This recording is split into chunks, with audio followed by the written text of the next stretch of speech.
আল্লাহ নবী বললেন, ও আমার সাহাবীরা, আমি আল্লাহ নবী জানিয়ে দিলাম, যারা মাহে রমজানে রোজা রাখে, এই রোজা রাখবা বরেতে যদি কোনো মুসলমান অন্য মুসলমানের বিপক্ষে যদি তার গীবত গিল্লা করে, অন্য মুসলমানের পিছনে যদি পরনিন্দা পরচর্চা করে, অন্য মুসলমানকে নিয়ে যদি গালিমন্দ কটূক্তি করে, ওই মানুষটা গীবত করার কারণে সে জাবানটা কলুষিত করলো। কেন না আল গীবাতু আসাদ্দু মিনাল জিনা, এই গীবত এতটাই ভয়াবহ, গীবতটা এত বড় ভয়ঙ্কর, ওই গীবতটা এত বড় দুর্বিষহ, জিনা করা মানুষের চাইতে একটা মানুষ গীবত করলে জিনা করার চাইতে বেশি তার ভয়াবহ আযাব আছে। ও জওয়ান যুবকেরা, একটা হাদিসে উল্লেখ রয়েছে, আল্লাহ নবীর সাবানিতে প্রকাশিত, যে মানুষ অন্য একটা মুসলমান ভাইয়ের পিছনে গীবত করে, ও যেন ওর মৃত ভাইয়ের গোশত সে নিজে ভক্ষণ করেছে। এখনো ভক্ষণ করার নামান্তর একটা মানুষ জীবন্ত অপর একটা মানুষের গীবত করা, এটা রোজা হালাতে যদি হয়, ও জওয়ান যুবক ভাইয়েরা, মায়েরা, বোনেরা, অনেক মানুষ আছে রোজায় আছে, অথচ রোজায় থাকা হালাতে সমাজের মাঝখানে গীবতের সংখ্যা আগের থেকে বেড়েছে না কমেছে? জোরে বলো। আহা, এটা হলো আমার সমাজের বাস্তব চিত্র। একবার এরে কাটি দেয়, ও একবার এরে কাটি দিচ্ছে, বলতে তুই যদি ওই রকম জোরে পারিস, তা তোর থেকে তো আমার ভালো পাওয়ার আছে, আমার পাওয়ারটা দেখ, আরো জ্বালাচ্ছে। আর আমার সমাজের পুরুষ জাতি যতটা গীবত না করে, তার চাইতে আমার সমাজের মায়েরা একেবারে প্রথম স্থান দখল করেছে। কোন জায়গা? একদম ফার্স্ট কাতারে দেন না, দেখবা রোজায় আছে, ইফতারের জোগাড় করতেছে, বিশাল স্পিড ব্যস্ত। এখন রোজায় থেকে পানি খাইতে হবে, পানি আনতে গেছে, আর যখন পানি আনতে গেছে তখন তার একটা বু থাকবে না, কল মানে তো একেবারে সেন্টার জায়গায়, যেন মনে হয় ও যেন সংসদ ভবন, ওই জায়গায় দাঁড়িয়ে এবার গীবত গিল্লা চালাচ্ছে আর বলতেছে, হারা কি সর্বনাশ হচ্ছে জানিস তো, একটু খোঁজলে দেখ। এই ক্যাটাগরির যদি মুসলমান অন্য মুসলমানের গীবত গিল্লা করে, নিছক এটা মুনাফিকিতার লক্ষণ। আর একটা মানুষ যদি সে মুনাফিকিতা করে, মুনাফিকিতা সম্পর্কে পরিষ্কার আল্লাহর কোরআন ঘোষণা দিয়েছে, ইন্নাল মুনাফিকিনা ফিদ দারকি আসফালি মিনান নার। একটা মুনাফিকের ঠিকানা জাহান্নামের সবচাইতে নিম্ন তলদেশে। কাফিরের জন্য যে জায়গায় তাকে আযাব দেওয়া হবে, তার চাইতে একটা মুনাফিকের মাত্রা তাকে বেশি বাড়ানো হবে। মুনাফিকের জন্য আল্লাহর কঠিন আযাবে জাহান্নাম ভোগ করতে হবে। এখন আমি একজন মুসলিম হিসাবে আমার দরকার, আমার বাঁচার দরকার একান্ত, যে কোনো মূল্যে আমার জবান যেন অন্য মুসলমানের বিপক্ষে নিজের জবান কলুষিত না করি। আহা, নবী সাহাবী ওমরের কথা বলছিলাম, ওমর হাউ হাউ করে কাঁদছে, বলছেন আমি জানি না ওমরের কোনদিনের রোজা যদি আল্লাহ রিজেক্ট করে দেয়, একটা রোজা আল্লাহর কাছে যদি পছন্দনীয় না হয়, আমি ওমর একটা রোজা আমার কাছ থেকে ছুটে যাবে, আর একটা রোজা যদি ইচ্ছাকৃতভাবে ছুটে যায়, একটা রোজা পরিপূর্ণভাবে দায়িত্বতার সঙ্গে যদি আদায় করতে হয়, একটা ফরজ রোজার পরিবর্তে ওই বান্দার কাফারা হিসাবে ইসলাম শরিয়ত তাকে বলেছে তোর 60 খানা রোজা রাখতে। আহা, আল্লাহ নবী সাহাবী ওমর রাদিয়াল্লাহু আনহু আল্লাহ নবী সাহাবীদের ডেকে বললেন, ও আমার নবী সাহাবী সাবিরা আমি ওমর আমি জানি না কোন দিনের ইবাদত আল্লাহ দরবারে নামঞ্জুর হয়েছে গো। আমার যদি একটা দিনের রোজা আল্লাহ দরবারে কবুল না হয়ে যায় কিয়ামতের দিন ওমরকে আসামি হতে হবে। ও জওয়ান যুবক ভাইরা, এই ওমর সম্পর্কে আপনাকে বিবরণ দিলাম, অথচ এই ওমর সম্পর্কে আল্লাহ নবী বলেছিলেন আমি নবী ওমরকে যেন আল্লাহ পাকে দয়ার জান্নাতের ভিতরে ঘুরে ঘুরে বেড়াতে দেখেছি। জোরে বলি, ওমর যদি একজন জান্নাতি মানুষ হয়, ওমরের ভিতরে আল্লাহ পাকে জাহান্নামের আযাবের ভয় আছে নাকি কম আছে? আল্লাহ নবী সাহাবী ওমর রাদিয়াল্লাহু আনহু হায়াত জিন্দেগিতে জীবদ্দশাতে হুজুরের জীবন চরিত্র লক্ষ্য করে দেখা যায়। আল্লাহ নবী সাহাবী ওমর আল্লাহ পাকের আযাবের ভয় তো করে, আল্লাহ জাহান্নামের ভয় তো করে, কবরের ভয় তো করে। ওমর সাথে ওমরের ইন্তেকালের আগে আল্লাহ নবী সাহাবীরা লক্ষ্য করে দেখেছিলেন ওমর ওনার চাওয়ালে দুটো সাইডে বড় বড় রেখা পড়ে গেছিল। আল্লাহ নবী সাহাবী হযরত ওমর ফারুক রাদিয়াল্লাহু আনহু এতটা ক্রন্দন করতেন, এতটা নোনাজারি করতেন সর্বক্ষণের জন্য ওমরের মৃত্যুর আগে চাওয়াল দিয়ে যেন কোনা দিয়ে চোখের কোনা দিয়ে টোসা টোসা টোসা টোসা পানি গড়িয়ে যেত। আল্লাহ নবী সাহাবী ওমরকে জিজ্ঞাসা করা হতো, ও ভাই ওমর কাঁদবেন না কাঁদবেন না, আপনি নোনাজারি করেন না। ওই সময় ওমর ফারুক রাদিয়াল্লাহু আনহু কবরের কথা স্মরণ করে, আযাবে জাহান্নামের কথা স্মরণ করে হযরতে ওমর এত পরিমাণে কান্নাকাটি করতেন, ওমরের চোখ দিয়ে পানি গড়িয়ে যাওয়ার কারণে দুটো চাওয়ালে দাগ পড়ে গেল। ও জওয়ান যুবক ছেলেরা, ওগো আমার মায়েরা বোনেরা, ওগো আমার বৃদ্ধ ভাই বাবাজিরা, একটা বার ঠান্ডা মেজাজে বুঝি কবরের ভয় ওমরের ভিতরে, অথচ এই ওমর একজন জান্নাতি। আর যারা আজকে এখানে বসেছে আমার হাতে আপনার হাতে কারোর হাতে আমার জন্য কি আমার নবী জান্নাতের সার্টিফিকেট তুলে দিয়ে গেছে। আমার হাতে দেনা জান্নাতের সার্টিফিকেট, আমার হাতে জান্নাতের সার্টিফিকেট না থাকবার কারণে আমার সমাজের শুধু সাধারণতম হাসপাত শুধু তাই নয়, একটা মানুষ একটা হাস্যমূলক কথা বলেছে তাতে হাসি আসাটা স্বাভাবিক, কিন্তু কিছু মানুষ আছে, কিছু আমার মায়েরা বোনেরা আছে দেখবেন এরা হাসি আসে না বলে মুর্শিদাবাদের রফিকের কার্টুন দেখে আর সিরিয়াল দেখে এটাকে দেখে সে উপভোগ করে আনন্দ করে, বলে হাসি যখন এসতেস না ওইটা দেখে একটু মনের অন্তরের ভেতরে একটা আনন্দের উদ্রেক তৈরি করি বাবাজি। অথচ আমি একজন মুসলিম, আমার পরিচিতি হলো মুসলমান, এটা হলো আমার আইডেন্টিটি, এটা হলো আমার পরিচিতি। ও জওয়ান যুবক ভাইরা, যদি ইসলামটাকে আমি মান্যতা দিই, ইসলামের আইনটা যদি মেনে নে, আমাকে তো বুঝতে হবে ফালিয়াদহাকু কালিলাও ওয়ালিয়াবকু কাসীরা। দুনিয়ার জমিনে বান্দা তুমি একটু কম হাসো, আর মরণের আযাবে জাহান্নামের কথা ভেবে বান্দা বেশি বেশি করে কাঁদতে থাকো।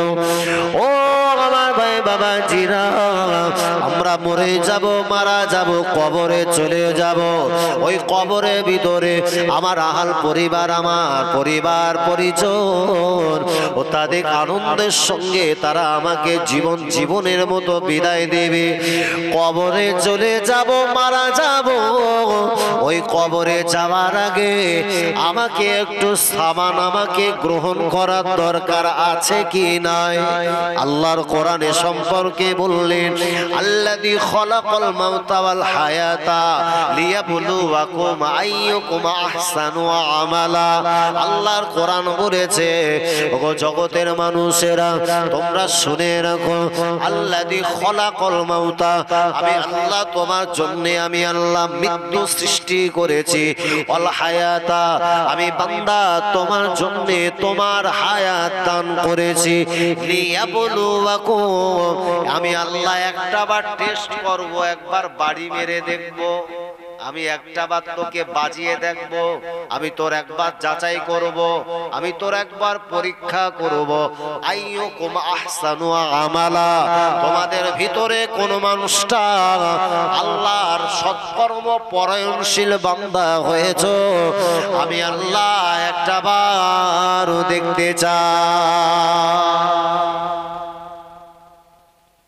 এখন দুনিয়ায় মানুষ একটা বাঁচে 50 অথবা 60, 70, 80। মানুষ যখন মায়ের উদর থেকে ডেলিভার হয়, দুনিয়ার জমিনে ভূমিষ্ঠ হলো, ওই মানুষটা ভূমিষ্ঠ হওয়া পরে ওই মানুষটা একটা কান্নার প্রতিচ্ছবি নিয়ে দুনিয়ার জমিনে আগমন করে। মানুষটা যখন চলে যায়, মানুষটা যখন মারা যায়, ওই হালাতে ওই অবস্থাতে তথাপিও বান্দা কাঁদতে থাকে। ও জওয়ান যুবকেরা, অনেক বিজ্ঞ পণ্ডিত মনীষী বর্গগণ বলেছে, এমন জীবন করিও গঠন, মরণে হাসিলে তুমি পৃথিবীর জমিনে মানুষ তোমাকে দেখে কাঁদতে থাকবে। ও আমার ভাই বাবাজিরা, ও আমার সোনার মানিক বাবাজিরা, ফুরফুরা শরীফের পীর মুজাদ্দিদে জামান দাদা পীর কিবলা রহমাতুল্লাহ আলাইহি হুজুরের যখন ওফাত হলো, হুজুরের ইন্তেকালের সংবাদটা গোটা ভারতবর্ষের জমিনে নয়, অখণ্ড বাংলা, ত্রিপুরা, আসাম, মেঘালয় সমস্ত জায়গাতে ফুরফুরার পীর মুজাদ্দিদে জামান দাদা পীর কিবলা রহমাতুল্লাহ আলাইহির ইন্তেকালের সংবাদটা যখন পৌঁছে গেল, হুজুরের যত ভক্ত মুহিব্বিন ছিলেন, আল্লাহর ওলি দাদা পীর কিবলা রহমাতুল্লাহ আলাইহির ইন্তেকালের সংবাদটা শোনার সাথে সাথে পঙ্গপালের ন্যায় হুজুরের ভক্ত মুহিব্বিনেরা কাতারে কাতারে ফুরফুরা জমিনে এসে হুজুরের জানাজাতে শরীক হয়ে গেছিল।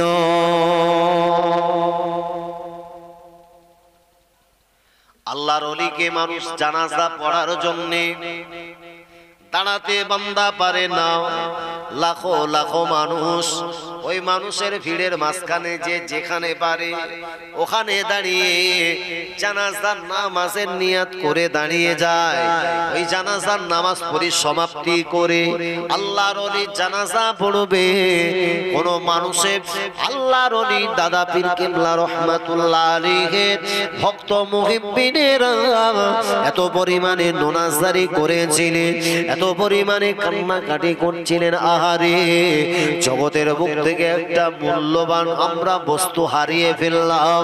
দুনিয়ার জমিনে একটা শ্রেষ্ঠ জগৎ বিখ্যাত আলেমে দ্বীনকে হারিয়ে ফেলেছি। আল্লাহর ওলি দাদা পীর কিবলা রহমাতুল্লাহ আলাইহি হুজুর ওফাত হয়ে যাবার পরেতে বাংলার মুসলমান দাদা পীর কিবলাকে ভুলে গেছে না স্মরণে রেখে দিয়েছে? জোরে বলে, স্মরণে রেখে দিয়েছে। এ কারণে হুজুরকে ভালোবাসা মোহাম্মত করবার কারণে হুজুরের প্রতিষ্ঠিত তিনটে দিন ইসালে সাওয়াব ওই ফুরফুরা জমিনে অনুষ্ঠিত হয়। ফুরফুরা শরীফে মুজাদ্দিদে জামান দাদা পীর কিবলা রহমাতুল্লাহ আলাইহির নিজ প্রতিষ্ঠিত ফাল্গুন মাসের 21, 22, 23 ইসালে সাওয়াব হয়। অনেক আলেমেদের ফুরফুরা জমিনে গিয়ে তার আওয়াজ নসিহত করে। ও জওয়ান যুবক ভাইরা, মানুষ জায়গা দেবার কোন রকম জায়গা হয় না, মানুষ পা ফেলতে পারে না। হুজুরের ভক্ত মুহিব্বিনেরা হুজুরের টানে বাংলা জমিনে শুধু নয়, অন্যান্য কান্ট্রি থেকে বর্তমান সময়ে দাদা পীর কেবলা রহমাতুল্লাহ আলাইহির মহব্বতের মানুষ বিদেশ থেকেও আসতে শুরু করেছে। জোরে বলে, চিল্লে বলে। এটা হচ্ছে পৃথিবীর জমিনের একটা শ্রেষ্ঠ মানুষের পরিচয়। তাই বলা হয়, এমন জীবন করিও গঠন, মরণে হাসিবে তুমি কাঁদিবে ভুবন, যে তোমাকে অস্ত্র সিক্ত নয়নে তোমাকে বিদায় দেবে। বেশ কিছুদিন আগে আমরা সোশ্যাল মিডিয়া তোলপাড় দেখেছি, বছরখানেকের কাছাকাছি বাংলার শ্রেষ্ঠতম একজন আলিমে দ্বীন তথা বাংলাদেশের, যার দ্বারা বাংলাদেশের জমিনে ওয়াজ নসিহতের যারা সিস্টেমেটিক্যালি যারা ওয়াজ নসিহত বর্তমান সময়ের প্রচলিত ওয়াজ নসিহত কোরআন সুন্নাহর যে মূলত একটা পরিবেশ, যার অনুপ্রেরণায় বাংলাদেশের আলেমে দ্বীনেরা ওই আল্লামা দেলোয়ার হোসেন সাঈদীর অনুপ্রেরণায় অনুপ্রাণিত হয়েছিলেন। ওনার ওফাত মারা যাবার প্রাক মুহূর্তের প্রতিচ্ছবি মুখটা দেখবেন সোশ্যাল মিডিয়ায়, মানুষে সবাই দেখেছে। ইন্তেকালের সময় এই মহব্বতের আল্লাহর একজন শ্রেষ্ঠ আলেমে দ্বীন বাপ, ওনার মুখে প্রতিচ্ছবি হাসি ছিল কি ছিল না, অথচ কোটি কোটি লাখো লাখো জনতা আল্লামা দেলোয়ার হোসেন সাঈদী রহমাতুল্লাহ আলাইহিকে অস্ত্র সিক্ত নয়নে তারা বিদায় দিয়েছে। এটা হলো পৃথিবীর জমিনে একটা ভালো মানুষের আইডেন্টিটি, পরিচিতি। আহা, বাংলার অসংখ্য মুসলমান ফুরফুরার জমিনে যায় এই ইসালে সওয়াবে দাদা পীর কেবলা রহমাতুল্লাহ আলাইহির রূহানি দোয়া পাওয়ার জন্য। এক বছরে বলে তাম বাংলার মানুষেরা যায়। ও গামা বাইরা, ও গো জাগানেরা, ও গো আমার মুরব্বী ভাই বাবাজিরা, কষ্ট দেওয়ার জন্য কথাগুলা বলি না। ইসলাম সম্পর্কে গবেষণা করতে হবে, ইসলাম সম্পর্কে আমার একটাবার আইডেন্টিফাই করতে হবে। বাবাজি, সমাজের মাঝখানে আল্লাহ পাক যে ইসলাম ধর্ম আমার দিলে, এই ইসলামটা আজকে বর্তমান সমাজে কিছু মানুষ মিটিয়ে দেওয়ার জন্য উঠে পড়ে লেগেছে। এই সমাজের কিছু এক শ্রেণীর মানুষ ইসলাম মিটিয়ে দেবে, মুসলমান মিটিয়ে দেবে। বিশেষ করে ভারতবর্ষে জমিনে মুসলমান মেটানোর জন্য পরিকল্পনা ষড়যন্ত্রের নীল নকশা তৈরি হয়েছে না হয়নি? জোরে বলেন। ভারতবর্ষের জমিনে নীল নকশা তৈরি করেছে। কখনো আমার মসজিদ, কখনো মুসলমানদের বিরুদ্ধে সংসদ ভবনে বিল পাস হয়, কখনো বলছে না এনআরসি, না বলতেছে এটা এনআরপি, বলতেছে ও না এটা হচ্ছে সিএএ। তার মানে হলো সব কথার এক কথা, সব কথার এক কথা। এই সব কথার এক কথা হলো মুসলমান বিরোধী আজকে সংসদ ভবনে মুসলমানকে কোণঠাসা করার জন্য যারা সংসদ ভবনে বিল পাস করে মুসলমান বিরোধী দুনিয়ার ভারতবর্ষের জমিনের যারা ইসলাম মেটাতে চায়, যারা ভারতবর্ষের জমিনে মুসলমানদের ঐতিহ্য মিটিয়ে দিতে চায়, ভারতবর্ষের জমিনে যারা মুসলমানদের স্থাপত্য শিল্প বিলীন করতে চায়, ও জওয়ান যুবকেরা, একটাবার ওই সমস্ত নেতা নেতৃত্ব দিগকে আমি বলতে চাই, একটাবার ইসলামের ইতিহাসের ব্যাকগ্রাউন্ড খোঁজে। যারা ইসলাম মিটিয়ে দিতে চেয়েছিল আল্লাহ পাক জমিনে তাদের মিটিয়েছে না মেটায়নি? ইসলাম যারা মিটাতে চেয়েছিল, জগতের বিখ্যাত একজন নেতা বাদশা ছিল, নাম তার মিস্টার ফেরাউন। চেনো বাপ? আহা, পুরো হাইব্রিড কোয়ালিটির লোক ফেরাউন। মুসারে মিটকে দেবে। তাম বিশ্বের সব জায়গায় বলতেছে যদি কোনো একটা ছেলে সন্তান হয় ধরবি টানবি ওরে জবাই করবি। দেখা গেল সেই সময়ে লক্ষ্য করে দেখা গেছে গোটা মিশরের জমিনে একটা শিশু সন্তান যার বাড়ি রয়েছে, ওর মন্ত্রী মহোদয় সৈন্য সামন্ত সব একটা একটা করে টেনে লেসে বাচ্চাগুলোকে নির্দ্বিধায় কতলের হত্যাযজ্ঞ চালিয়েছিল। নাম হলো তার ফেরাউন। আচ্ছা, এত চেষ্টা করার পরেও মুসারে মারতে এলো বলে মনে হয়? আল্লাহর নবী হযরত মুসাকে মারার জন্য শত প্রচেষ্টা পরিকল্পনা করবার পরেও লক্ষ্য করে দেখা গেছে যে মুসা আলাইহিস সালামকে মারতে গেল, আর সেই নবী মুসা আলাইহিস সালামকে আল্লাহ রক্ষণাবেক্ষণের জন্য ওর ঘরেতেই আল্লাহ সম্পূর্ণ দায়ভার দিয়ে নিজের কোলেতে সেই মুসারই আল্লাহ লালন পালন করেছে। একবার জোরে হবে না? এ চিল্লে হয় না? নারে তাকবীর, নারে তাকবীর। এ কারণেই আল্লাহর কোরআন বলে ওয়ামাকারু ওয়ামাকারাল্লাহ আল্লাহু খায়রুল মাকিরিন। কৌশল, রণকৌশলের বাহাদুরি দেখাবে। আল্লাহর শক্তির উপর পৃথিবীর জমিনের কোন শক্তি চলতে পারে না। একবার জোরে হবে না? একটু চিল্লে হবে। নারে তাকবীর, দরুদ শরীফ। আল্লাহুম্মা সাল্লি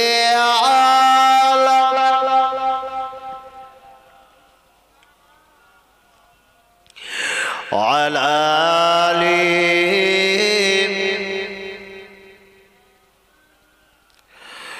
ওই মাহদির সৈন্যরা গর্জে ওঠো, শহীদি তাবান্না বুকে নিয়ে সুফিয়ান নামত বাদর রুখতে হলে তৈরি থাকো তবে এখন থেকে। ওই মাহদির সৈন্যরা গর্জে ওঠো, শহীদি তামান্না বুকে নিয়ে সুফিয়ান নামত বাদর রুখতে হলে তৈরি থাকো তবে এখন থেকে। একটু জোরে বলবেন না সুবহানাল্লাহ? আরো জোরে হবে। এই পৃথিবীর জমিন বিনাশ করার আগে আল্লাহ জমিনে একজন ইমামকে নির্বাচন করে দুনিয়াতে পাঠাবে। ওনার নাম, কথা বলে না, ইমাম মাহদী আলাইহিস সালাম। আহা, ওই ইমাম মাহদী আলাইহিস সালামের দুনিয়ার জমিনের যারা সঙ্গী হবে ওদের কপাল ভালো না খারাপ? আসবে মহাকাল, রুখতে হবে দাজ্জাল। আসবে মহাকাল, রুখতে হবে দাজ্জাল। যার এক হাতে থাকবে জান্নাত, এক হাতে থাকবে জাহান্নাম। মানুষকে বলবে ডেকে ডেকে আমি তো তোমাদের খোদা মহান। যার এক হাতে থাকবে জান্নাত, এক হাতে থাকবে জাহান্নাম। মানুষকে বলবে ডেকে ডেকে আমি তো তোমাদের খোদা মহান। যার দিলে থাকবে ঈমান হবে না তো সে বেঈমান। যার দিলে থাকবে ঈমান হবে না তো সে বেঈমান। মুমিন বলবে ডেকে ঈমান নিয়ে বুকে নিশ্চিত তুই দাজ্জাল। আসবে মহাকাল, রুখতে হবে দাজ্জাল। আসবে মহাকাল, রুখতে হবে দাজ্জাল। আল্লাহুম্মা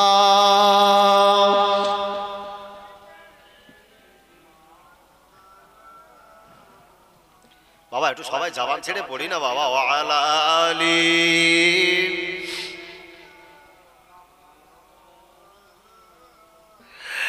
আজ বিশ্বের চারিদিকে মুমিন মরছে ধুকে, একটু কি দিলে দয়া হয় না?